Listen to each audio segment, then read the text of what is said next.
it's making a distinction between, it's not just about owning a home though, right? I think society tells us that, don't rent, go out, own a home. I'm not saying there's nothing wrong with owning a home, but you need to understand that your house is your biggest liability. It's not an asset, right? The definition of an asset is something that pays you. The definition of a liability is something that you pay for. So contrary to what society and everybody is telling you, this home, your primary residence, is only an asset if you rent it for a profit, if you sell it for a profit, or if you leverage against the equity, do a home equity line of credit, cash out refinance, to then take that money, put it in the market to go create more money. Unless or until you do those things, you can scream to the mountaintops that you got 300,000 in equity. But if you're not accessing or leveraging that, you're still paying for that every day. Right. And so I say that to make the distinction about what's an asset and what's a liability. Another misnomer is people like, run out and just buy land, run out and just buy these cheap houses. Well, cheap is expensive.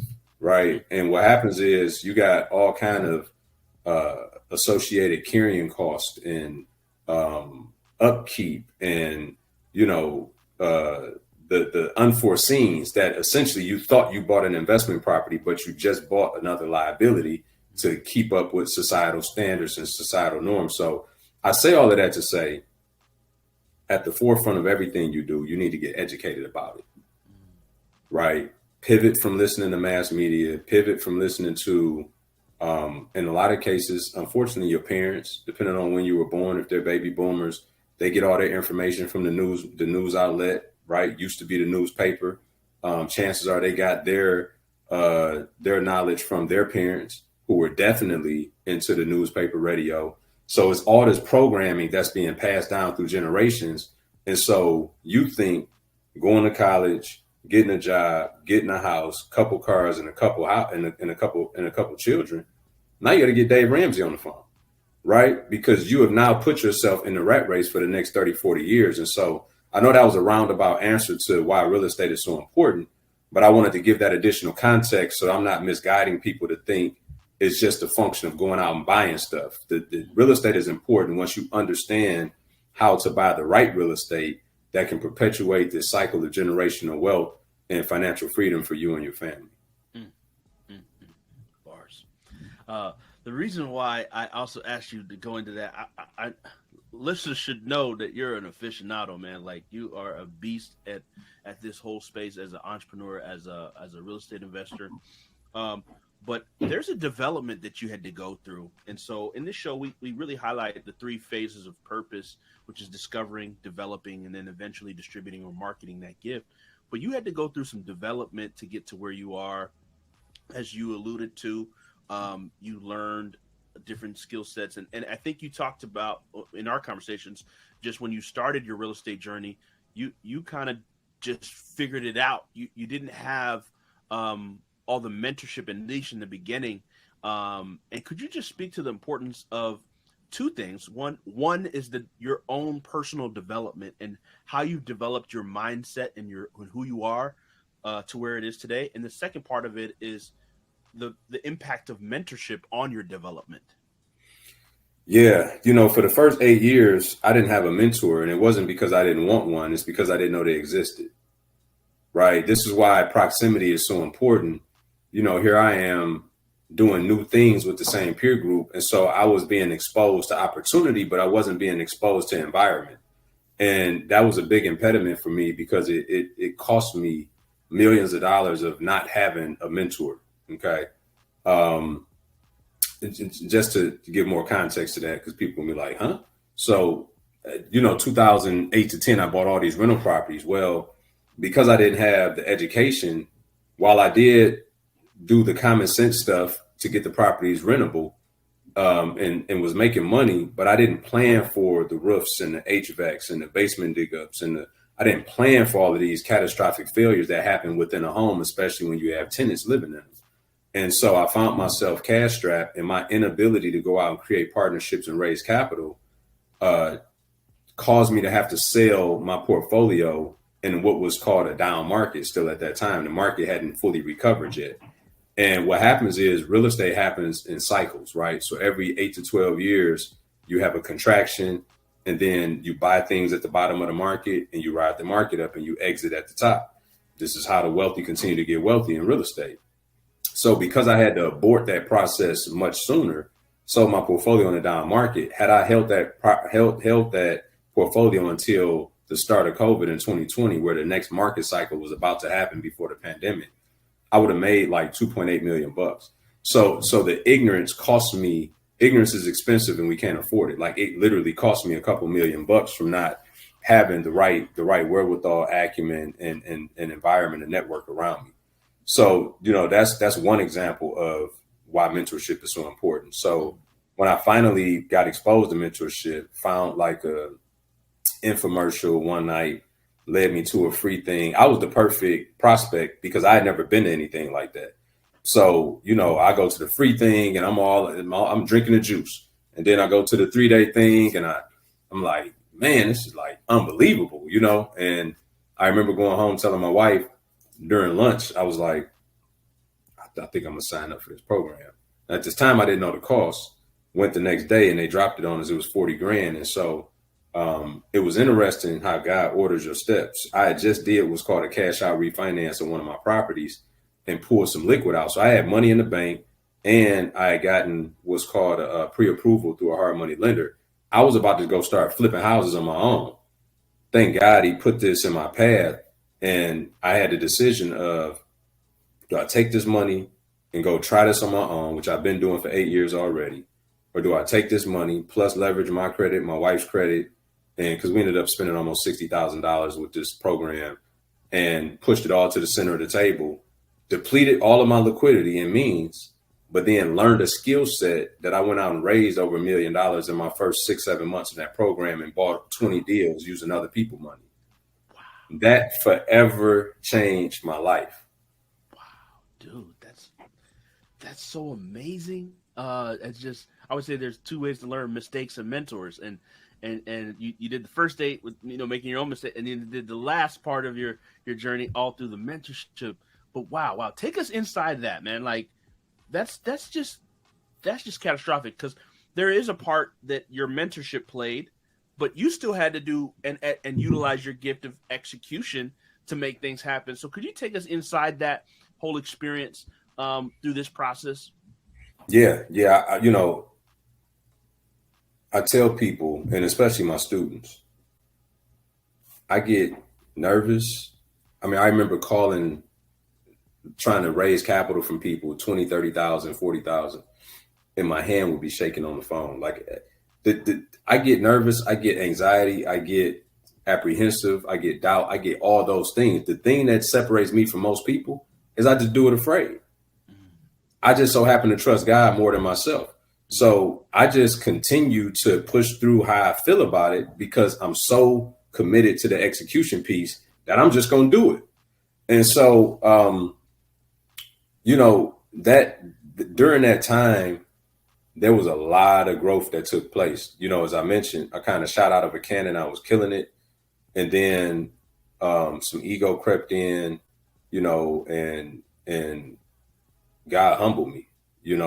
I started having issues with infrastructure and a lot of blind spots. And it's no knock against the program I went through, but they only really promoted the rah-rah about when things went well. So when I started to have adversity, I would call in to these said coaches lines, which I later found out that they were really salespeople posing as coaches. And I was getting these cursory responses and feedback, and none of it was fixing my problems. And so my problems started to extrapolate out. And, I lost $500,000 in the process of trying to figure it out. But while that was a dark place, while nobody around me could identify what was going on, that became the birthing place of my mentorship program many years later, because I learned in that moment everything I needed in a mentor that I didn't have. And so God being the master economist is Romans 8:28, like all things could work together for the good of those that love him, have been called according to his purpose. He used that time to refine my character, to humble me, to show me who he was in a different form that I had never experienced him. And when he felt the time was appropriate, he started to send. I still call them God sends to this day. And they work for me in different capacities in my business, even all these years later. And they helped me put my infrastructure together, solidify things, and in position to make millions of dollars thereafter. And then we were able to kind of launch the mentorship program on the heels of all of it. Wow, brother. Take me back to, because you glossed over it because you've been able to heal from that, but not everybody just healed from losing $500,000, right? Take us through that. Like it's amazing what God did to refine you through that process. But I'm sure losing that, how did you feel emotionally? What was going on? Depressed. Drinking was elevated. It was a dark time, but I'm so stubborn. Very, very seldom is there an ED at the end of anything that I do, right? It's always ing, which means that it's moving. And so while I was failing, I was still expanding at the same time. It was really crazy, the duality of what was going on. I was depressed and contracted internally, but yet I still was pushing and trying to create new opportunity and breathe new life into this dead situation. And so it was a lot of leaning on him. It was a lot of trusting him. It was a lot of dying to oneself to be more like him. I had to purge some people that were around me at that time that worked for me, who were stealing from me, taking advantage, and not to their own fault. The way in which I was set up gave them opportunity to do so. And just some expensive learning lessons. But again, it was all requisite because now our program is so different than most out there, because we don't really teach so much about what to do when things go right. We teach all of these mitigation points to insulate you from those things going wrong. So it really became the most beautiful part of my journey. And I know people like, huh? Like, yeah, that losing that $500,000 was probably one of the most beautiful parts in my whole journey. Wow, man. What a perspective. What a perspective. So, Brian, you have to have a certain level of discipline to accomplish all these things, the over 100 flips, over 100 apartment units. Like, there's a level of discipline you've had to have. Can you take us into your just discipline, right? Either some of your habits, routines, or because I think that some people see the result of stuff, but there's a lot of dark hours, meaning that you're doing work in the night. Nobody sees it. The reading that you're doing, the development that you're doing, the coaching you're listening to, even for your students, the coaching you're doing too in the back end. Like, can you talk to us about the discipline behind the scenes? What's interesting about that, and that's a great question that I don't get asked a lot. There's not a lot of rigidity to my discipline. I think it's more consistency than it is rigidity. I was talking to one of my mentees last night. He gets up at 4:30 every day. And while, I've taken my wife to the airport at 4:30 and made it to the gym at 5, and I did feel good that day, but I didn't feel like doing that the next day. Right. And so, some days I get up at 7, some days 7:30, some days 6:30. Back to the execution piece. I get up requisite to what I need to accomplish that day.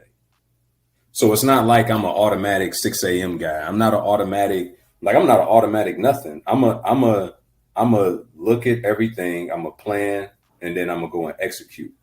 And I'm gonna be consistent, even in the midst of when I don't see necessarily the quote unquote fruit of what I'm doing just yet.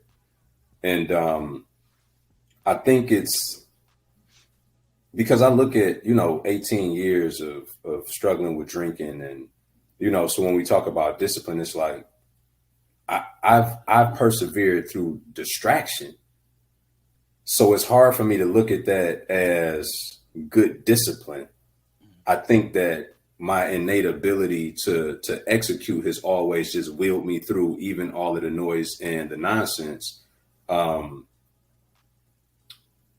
Yeah, that's a very interesting question, man. And true to form, I can't really attribute it to now, don't get me wrong, I am a fitness advocate. I lost 60 pounds some 15 years ago and never put it back on. Wow. Right. I went pescatarian 4 or 5 years ago. But to me, those are just lifestyle changes that are again, putting me in the best position to execute. And some may call that discipline, I guess, right?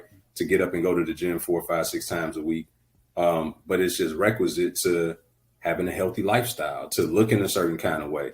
So I don't really look at discipline as much as I look at it as, what do I want? And then I got to go execute on what those things are in order to give me the thing that I want.